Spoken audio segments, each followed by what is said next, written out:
Meie päikesesüsteemis on üks planeet, mida teadlased on juba ammu kutsunud Maa kurjaks kaksikuks.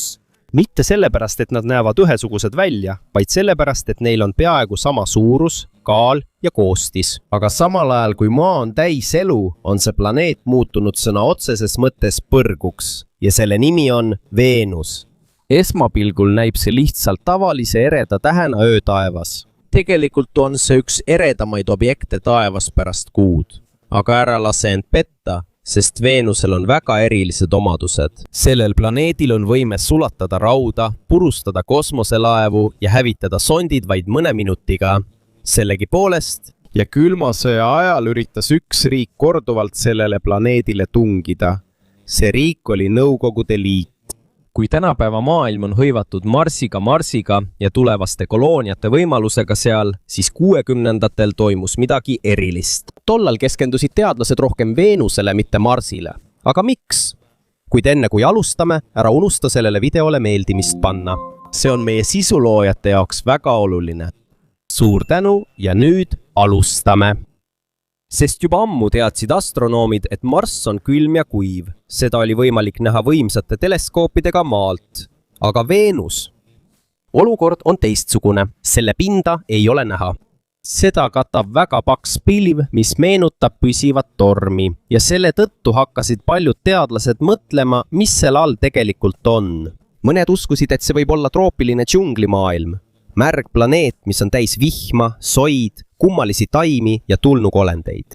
Kuna see on päikesele maast lähemal, arvasid mõned, et see võib olla lihtsalt veidi soojem. Kuid elu olemasolu peeti siiski võimalikuks, aga mõned teadlased hoiatasid. Üks neist oli kuulus astronoom Carl Sagan.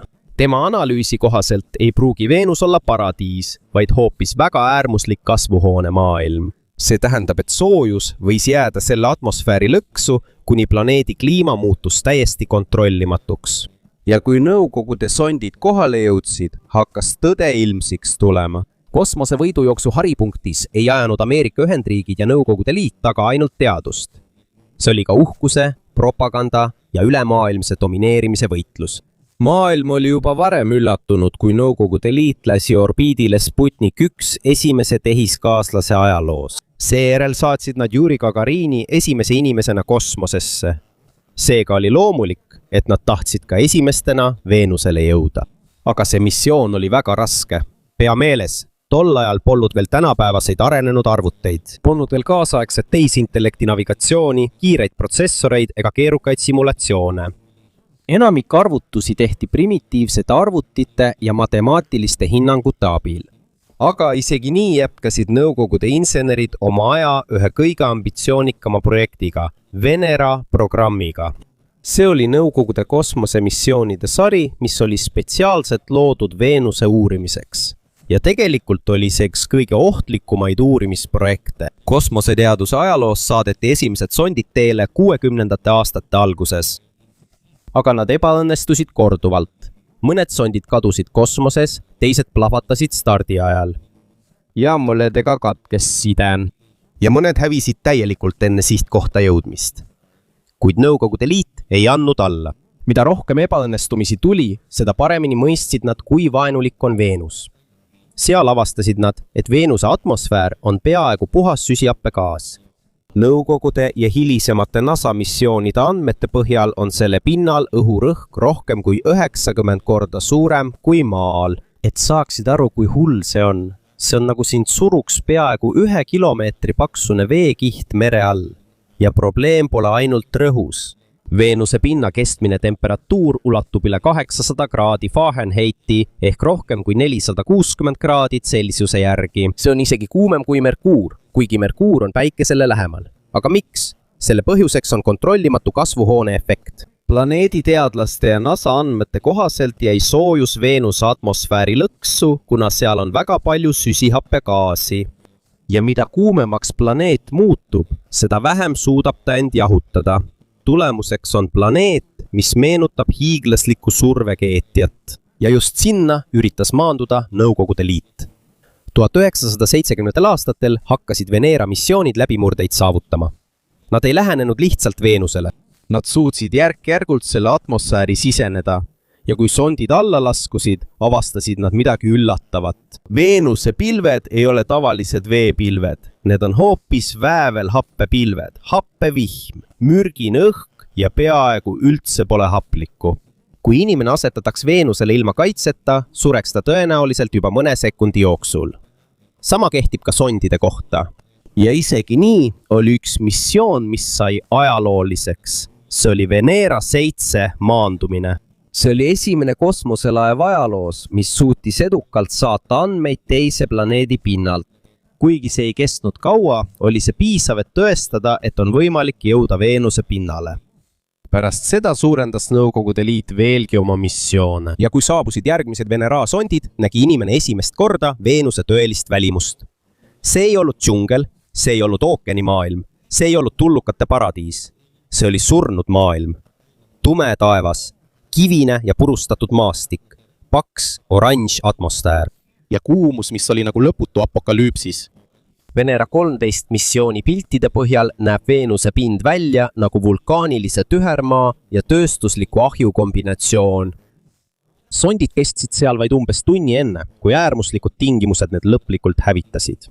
Ja see ongi põhjus, miks sinna pole peaaegu keegi enam tagasi läinud. Mitte sellepärast, et teadlastel puuduks huvi, vaid sellepärast, et on väga raske ja väga kallis ehitada kosmoselaeva, mis suudaks Veenusel ellu jääda. Tegelikult on see siiani üks kõige raskemini ligipääsetavaid kohti päikesesüsteemis. Aga isegi kui see on väga ohtlik, on Veenus tänapäeva teaduse jaoks endiselt oluline. Miks? Võimalik, et see näitab ühe planeedi tulevikku, mille kliimasüsteem on kontrolli alt väljunud. On ka mõned teadlased, kes usuvad, et Veenusel võis miljardeid aastaid tagasi samuti vett olla. Aga kui kasvuhooneefekt süvenes, aurustus selle vesi järk-järgult, kuni kogu planeedis sai kuiv põrgu. Ja paljude teadlaste jaoks on see hoiatus, meeldetuletus, kui habras on ühe maailma kliimatasakaal. Seetõttu, isegi kui Veenusel pole aastakümneid olnud edukat inimmaandumist, ei kao huvi selle vastu ikkagi. NASA ja Euroopa Kosmoseagentuuri sõnul on plaanis uusi missioone, et uurida planeeti uuesti kaasaegse tehnoloogia abil. Sest kuni tänaseni on selle paksude pilvede all endiselt palju saladusi peidus. Ja võib-olla on Veenuse juures kõige hirmutavam mitte selle kuumus, vaid hoopis võimalus, et midagi sellist võib juhtuda ka meie maal. Vaatamata kõigele pöördume tagasi. Hoolimata järjestikustest probleemidest oli siiski üks asi, mis andis tollal Nõukogude Liidule lootust. See oli see, et nende sondid jõudsid Veenusele, kuid nad ei saanud kätte missiooni kõige olulisemat osa. Esimesed Nõukogude kosmoselaevad kaotasid mõlemad side enne, kui suutsid maale korralikku teavet tagasi saata. See on nagu saata uurija salapärasele saarele, kuid kõne katkeb enne, kui ta jõuab öelda, mida ta nägi. Kui Nõukogude insenerid olid hõivatud vigade uurimisega, valmistus üks teine riik vaikselt selleks, et tähelepanu endale tõmmata. Ja see riik polnud muu kui Ameerika Ühendriigid. 1962 aastal käivitas NASA missiooni, mis muutis inimeste arusaama Veenusest. Mariner 2. See oli esimene edukas planeedi möödalennu missioon ajaloos. See ei maandunud pinnale, kuid selle lähedale jõudmine oli piisav, et saada esimesed tõelised andmed planeedi kohta. Ja see, mida nad avastasid, oli hullem, kui nad ootasid. Kui sond Veenusele lähenes, hakkas see salvestama kiirguse ja temperatuuri näite planeedi atmosfäärist. Ja NASA andmete kohaselt oli juba ülemises atmosfääris mõõdetud temperatuur väga kõrge. See ei ole lihtsalt kuum troopiline maailm ega ka sooplaneet. Tegelikult on see hiiglaslik ahi kosmoses. Teadlaste sõnul ulatus Marineri missiooni poolt tuvastatud temperatuur üle 400 kraadi Celsiuse järgi. Ja pidage meeles, need olid alles orbiidilt tehtud mõõtmised. See tähendab, et tingimused võivad planeedi pinnal olla veelgi karmimad. Seal kinnitati veelgi enam teooriat niinimetatud kontrolli alt väljunud kasvuhooneefekti kohta. Ka maal on ju kasvuhooneefekt olemas. See aitab hoida planeedi piisavalt soojana, et me saaksime elada. Aga Veenusel näib see süsteem olevat pidurit kaotanud. Mida rohkem sisihappegaasi atmosfääri koguneb, seda rohkem soojust sinna salvestub. Ja mida kuumemaks planeet muutub, seda hullemaks see mõju läheb, kuni kogu maailm muutub tõeliseks põrguks. Aga probleem pole ainult kuumuses. Mariner 2 avastas veel midagi, mis teadlasi üllatas. Selgus, et Veenuse pilvekiht on väga kõrge. Missiooni andmete kohaselt ulatub see peaaegu 80 kilomeetri kõrgusele. Tundus, nagu oleks kogu planeet kaetud tohutu tekiga. Ja kuna pilved on nii paksud, ei näe teleskoobid selle pinda peaaegu üldse otse. Seetõttu jäi Veenuse tegelik välimus, hoolimata NASA uuest teabest, tollal endiselt saladuseks. Aga üks asi sai selgeks. Seal on elu peaaegu võimatu. Ja kuna keskkond on äärmiselt ohtlik, kaotas Ameerika järk-järgult huvi Veenuse missioonide vastu. Nad otsustasid suunata eelarve ja ressursid Kuu missioonidele ning tulevaste Marsi uurimiste võimalusele. Lihtsalt öeldes, NASA taandus. Aga Nõukogude Liidu jaoks oli asi teisiti. Nende jaoks polnud see hoiatus, vaid väljakutse. Kui Ameerika Ühendriigid Veenuse uurimisest taandusid, nägi Nõukogude Liit võimalust saavutada veel üks ajalooline saavutus kosmosevõidujooksus. Nad uskusid, et on lähedal läbimurdele, mis üllatab kogu maailma. Selle asemel, et peatuda, tugevdasid nad veelgi Venera programmi. Tugevamad kosmoselaevad, arenenumad kuumuskaitsed, paksem rõhukaitse ja veelgi meeleheitlikumad katsed, et maanduda kõige ohtlikumal planeedil Päikesesüsteemis. Kuid tol ajal ei teadnud nad veel, et Veenuse tõeline õudusunenägu oli alles ees. 1966 aastaks hakkas kosmosevõidujooksu käik muutuma. See polnud enam lihtsalt võistlus, kes esimesena kosmosesse jõuab. Sellest oli saanud võistlus, kes suudab ellu jääda Veenuse põrgus. Kui 1960-ndad lähenesid kosmosevõidujooksu ühele suurimale hetkele, liikusid Ameerika ja Nõukogude Liit juba erinevates suundades. Ameerika keskendus juba Kuule, Nõukogude Liit aga ei loobunud endiselt Veenusest. Kui NASA valmistus ajaloolisteks Kuu maandumismissioonideks, töötasid Nõukogude insenerid vaikselt välja suuremaid ja vastupidavamaid kosmosesonde kui nende varasemad mudelid. Seal sündis uus põlvkond Venera missioone. Need polnud enam lihtsalt metallkapslid, mida niisama kosmosesse saadeti. Nõukogude Liit teadis juba, et Veenus ei ole tavaline planeet. Seega, kui nad tahtsid sealt tõelist teavet saada, pidid nad ehitama kosmoselaeva, mis suudaks vastu pidada planeedi kuumusele, rõhule ja mürgisele atmosfäärile. Uued sondid olid raskemad, instrumendid keerulisemad ja missioon tõsisem. Nad varustasid selle erinevate teaduslike seadmetega, nagu termomeeter, gaasianalüsaatorid, rõhuandurid ja radarinstrumendid, et mõõta tingimusi Veenuse atmosfääris laskumise ajal. Kuid disaini kõige olulisem osa oli laskumiskapsel. See oli eraldi kapsel, mis eraldus iseseisvalt põhilaevast Veenusele jõudes. Pärast seda avaneb selle langevari ja see laskub aeglaselt alla, kogudes samal ajal andmeid atmosfääri kohta. Paberil oli plaan hea, aga päriselus on Veenus hoopis teine lugu. Kui Venera 3 missioon käivitati, tekkis taas süsteemirike, kui see oli teel läbi kosmose. Side kadus enne, kui teadusandmeid jõuti saata. Kuid isegi kui missioon ebaõnnestus, juhtus midagi ajaloolist. Sond tabas Veenust. Esimest korda inimkonna ajaloos jõudis inimkätega loodud objekt teisele planeedile. See polnud küll edukas maandumine, vaid sõna otseses mõttes kokkupõrge. See oli nagu hiiglaslik metallist ese, mis visati otse võõrale planeedile. Ja isegi kui selle saabumine oli juhuslik, sai see ikkagi osaks kosmoseuuringute ajaloost. Tegelikult vastavalt Nõukogude missioonide ajaloolistele andmetele olid nemad ka esimesed, kelle kosmoselaev tabas Kuud, Veenust ja Marssi. Aga tõeline läbimurre saabus vaid aasta hiljem Venera 4 missiooniga. See oli esimene kosmoselaev, mis edukalt edastas teavet teise planeedi atmosfäärist. Ja kui kapsel aeglaselt laskus Veenuse paksude pilvede vahele, hakkas see edastama üllatavat teavet. Atmosfääri ülemistes kihtides olid tingimused veel üsna normaalsed. Teadlaste sõnul on seal mõned kihid, mida saab peaaegu võrrelda kuuma päevaga maal. Ei olnud liiga külm ega ka kohe surmav. Kuid mida madalamale sond laskus, seda rohkem muutus Veenus õudusunenäoks. Temperatuur hakkas järsult tõusma. Atmosfääri rõhk kasvas üha suuremaks. Õhk läks järjest tihedamaks. See olevat nagu sukeldumine väga sügavale ookeani põhja. Aga selle asemel, et vesi sind survestaks, oli see hoopis õhk, mis ümbritses ja purustas kosmoselaeva. See oli tol ajal teadlaste jaoks täiesti uus kontseptsioon, sest maal oleme harjunud mõtlema, et õhk on kerge, aga Veenusel on atmosfäär nii tihe, et see on peaaegu nagu vedelik oma raskuse poolest. kui Venera kapsel jätkas laskumist, suurenes surve järjest rohkem, kuni äkki katkes ülekanne. Signaal kadus. Side oli kadunud.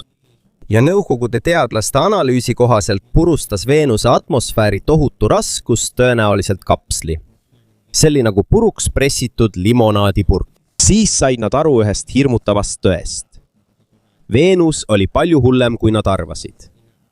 Tavalistest kosmoselaevadest ei piisanud. Lihtsast kuumuskaitsest ei piisanud. Kui nad tahtsid pinnale jõuda, pidid nad looma ühe ajaloo kõige vastupidavama roboti. Aga isegi kui nad teadsid, et järgmiste sondide ellujäämisvõimalus on väike, jätkas Nõukogude Liit siiski järgmiste missioonidega. Taganemist ei olnud. 1969 aastal saatsid nad järjestiku Venera missioone. Isegi kui nad olid peaaegu kindlad, et need ei pruugi samuti pinnale jõudes ellu jääda. Ja samal ajal, kui see kõik toimus, oli Ameerika hõivatud ettevalmistustega. Veel üheks ajalooliseks sündmuseks, mis muudab inimkonna ajalugu, inimese esimene maandumine Kuule. Selles punktis kosmosevõidujooksus oli selge, et Nõukogude Liit jäi 10. suurimas võitluses maha. Kuu maandumine. Kui Ameerika jõudis üha lähemale inimese Kuule maandamisele, teadsid Nõukogude juhid, et neil on seda raske järele teha. Aga see ei tähendanud, et nende jaoks oli võitlus läbi. Neil oli veel üks sihtmärk.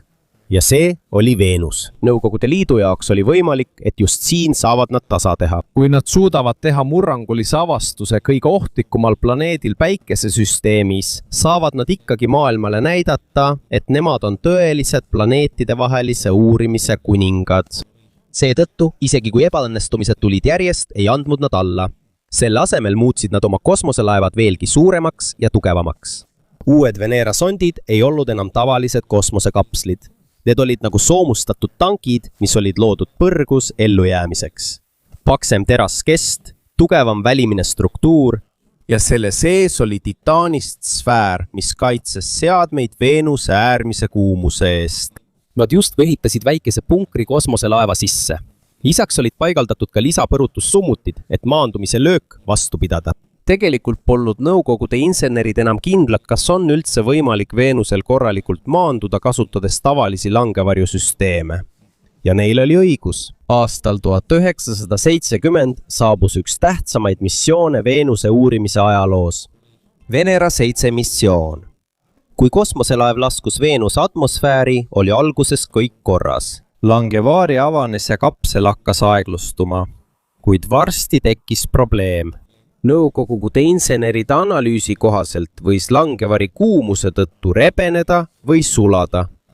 Selle tõttu kukkus sond järsult alla, nagu kivi, mis taevast alla visati, kiiresti, ilma kontrollita, otse Veenuse pinnale.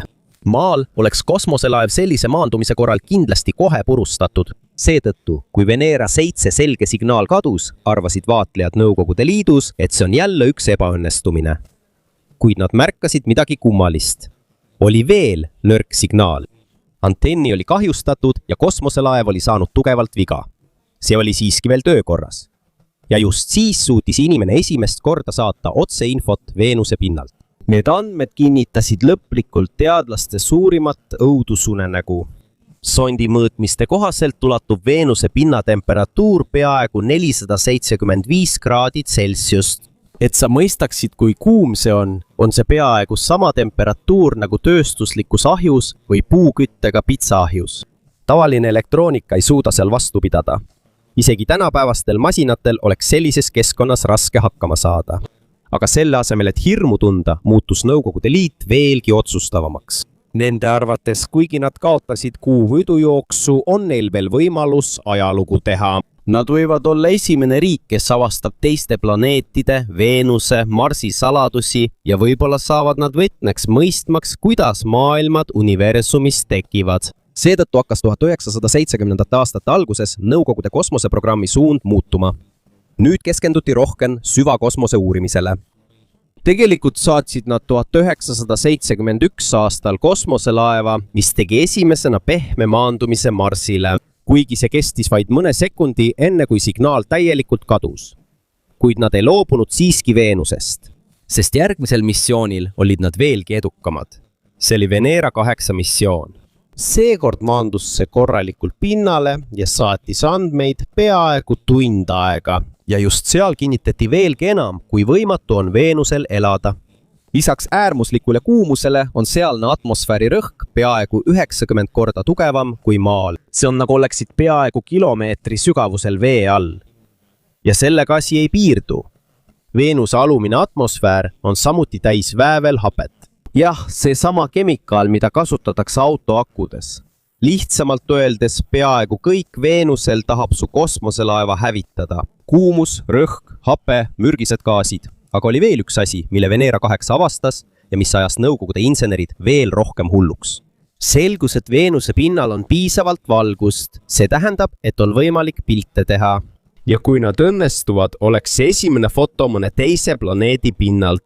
Seega, järgmiseks missiooniks ehitas Nõukogude Liit veelgi erilisema kosmoselaeva kui varem. See oli Venera 9 missioon. See kaalus peaaegu 5 tonni. Sama raske kui täiskasvanud Aafrika elevant. Kuid kõige olulisem muudatus oli maandumissüsteem. Nõukogude insenerid märkasid, et isegi kui Venera 7 kukkus väga suure kiirusega, töötas see ikkagi mingil määral. Nii et nad mõtlesid, mis oleks, kui nad ei kasutaks enam suurt langevarju, vaid kasutaksid hoopis Veenuse atmosfääri suurt tihedust. Seega kasutasid nad Veenuse atmosfääri, et kosmoselaeva aeglustada.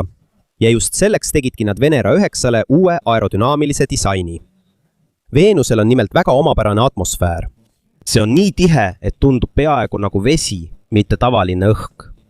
Seetõttu aeglustub kosmoselaev loomulikult, kui see alla langeb, tänu atmosfääri suurele takistusele.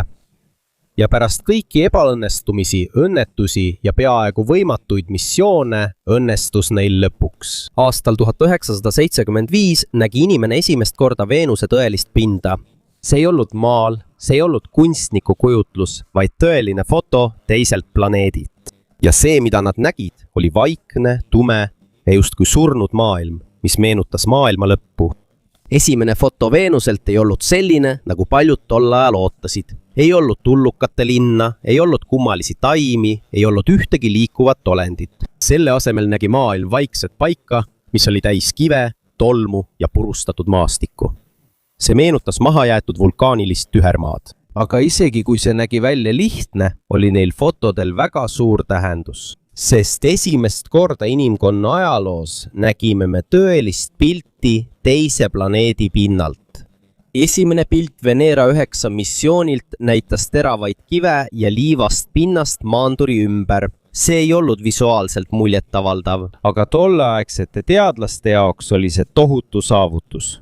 Pärast seda tuli Venera 10 missioon. Vaid mõne päeva pärast. Ja selle maandumiskoht nägi hoopis teistsugune välja.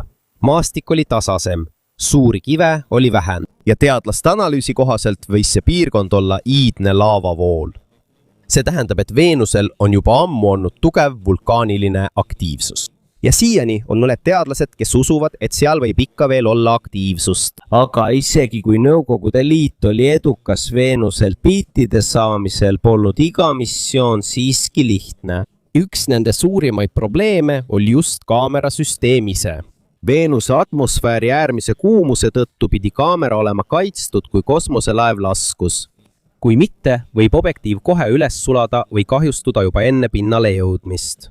Seetõttu tegid nad automaatsed kaitsekatted, et kaamerat laskumise ajal katta. Probleem on aga selles, et need ei tööta alati. Mõnel missioonil, nagu Venera 11 ja Venera 12 missioonidel, esines objektiivikatte süsteemi rike. Kosmoselaev on töökorras. Maandumine oli korras, kuid kaamerakatted ei avanenud korralikult. Seetõttu ei saadud selgeid pilte. Nagu oleksid läinud kõige ohtlikumasse kohta päikesesüsteemis, aga unustasid kaamerakatte eemaldada. Aga mõne aasta pärast saabus üks ajaloo edukamaid Veenuse missioone, Venera 13 missioon. Ja see oli missioon, mis andis maailmale kõige detailsema vaate Veenusele. Esimest korda nägi inimene värvilisi pilte teise planeedi pinnalt. Ja kui need pildid avaldati, muutus asi veelgi kummalisemaks. Oranž taevas, kahvatud kivimid ja maastik, mis ei tundu üldse inimesele sobiv. Missiooni andmete kohaselt maandus sond kõrge maastiku või justkui kaljuserva lähedale. Seetõttu oli piltidel sügavustunnet veelgi selgemalt näha. ja just seal tundsid teadlased veelgi enam, et see on päris koht. Mitte joonistus, mitte arvutikunst, vaid tõeline maailm kosmoses. Piltidel on näha ka osa kosmoselaevast endast koos kummaliste metallkonstruktsioonidega selle all, mis näevad välja nagu hambad. See pole lihtsalt disain, sellel on oma eesmärk. Nõukogude insenerid lisasid maandumissüsteemile metallist uimed ja stabilisaatorid, et sond ei pöörleks ega väriseks liiga palju, kui see Veenuse tihedas atmosfääris alla langeb. Sest kui kosmoselaev kaotab maandumisel stabiilsuse, võib see täielikult ümber minna või puruneda enne, kui jõuab andmeid saata. Aga Venera 13 missiooniks polnud ainult piltide tegemine, sellel oli kaasas ka puurimissüsteem. Jah, see puuris sõna otseses mõttes Veenuse pinnast. See võttis pinnase proove, et uurida, millistest materjalidest planeedi pind koosneb. Ja analüüsi kohaselt on mõned Veenuse kivid sarnased maa vulkaanilistele kivimitele, eriti tahkunud vulkaanilise tuha ja basalti tüüpi materjalidega, mida leidub sageli ka meie planeedi ookeani põhjades. See tähendab, et Veenusel võis tõesti olla väga aktiivne vulkaaniline ajalugu. Ja veel üks asi, mida Venera tegi, millest tänapäeval harva räägitakse. Sellel oli kaasas mikrofon. Nii et esimest korda kuulis inimene heli Veenuse pinnalt.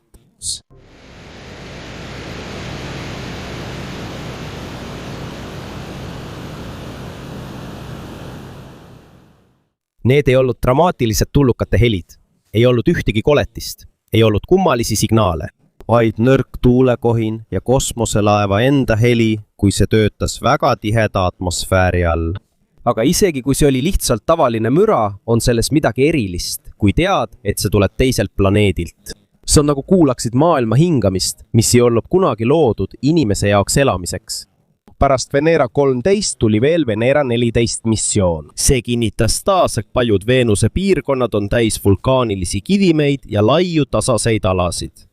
Ja pärast seda jäi kõik seisma. Ükski teine kosmoselaev pole enam Veenusele maandunud. Siiani on need pildid endiselt viimased tõelised fotod selle planeedi pinnalt. Ja paljud küsivad, miks me pole tagasi läinud. Vastus on lihtne, see on väga raske, väga kallis ja riskiga võrreldes on tasu väga väike. Aga Marsil, seetõttu suudavad Marsi kulgurid vastu pidada aastaid ja läbida kilomeetreid, uurides samal ajal pidevalt keskkonda. Aga Veenusel kõige kauem on üks Venera maandur vastu pidanud vaid umbes 2 tundi. 2 tundi. Pärast väga kallist ja ülimalt ohtlikku missiooni. Lisaks sellele hakkas Nõukogude Liit 80ndate lõpus kuni 90ndate alguseni järk-järgult lagunema. Riigi prioriteedid muutusid, majandus nõrgenes ja nende kosmoseprogramm sai mõjutatud. Samal ajal otsustas NASA keskenduda Marsile ja teistele praktilisematele missioonidele. Ja ausalt öeldes on raske veenda valitsusametnikke kulutama miljardeid dollareid missioonile, mis võib-olla kestab vaid mõne minuti. Seetõttu on Veenus siiani jäänud peaaegu kättesaamatuks. See on kosmilises mastaabis maale väga lähedal, kuid tundub, et see kuulub hoopis teistsugusesse maailma. Planeet, millest inimene kunagi unistas, et seal võib olla on elu. Aga sellest sai üks kõige ohtlikumaid paiku, mille oleme kogu päikesesüsteemis avastanud.